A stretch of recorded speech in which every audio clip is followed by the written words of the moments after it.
নমস্কার। এই মুহূর্তের সবচেয়ে বড় খবর, বাংলায় যে লোকসভা নির্বাচন, একটি কেন্দ্রের লোকসভা নির্বাচন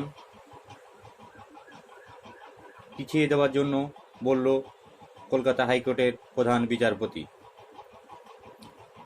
বহরমপুরে যে রামনবমীর মিছিল ছিল, সেই মিছিলে অশান্তির ঘটনাকে কেন্দ্র করে এনআইএ তদন্তের আবেদন জানিয়ে কলকাতা হাইকোর্টে মাননীয় প্রধান বিচারপতির এজলাসে একটি মামলা দায়ের হয়।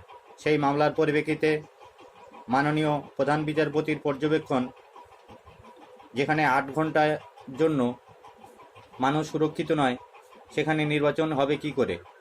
নির্বাচন কমিশনকে বলবো ওই একটি কেন্দ্রে যেন নির্বাচন পিছিয়ে দেওয়া হয়।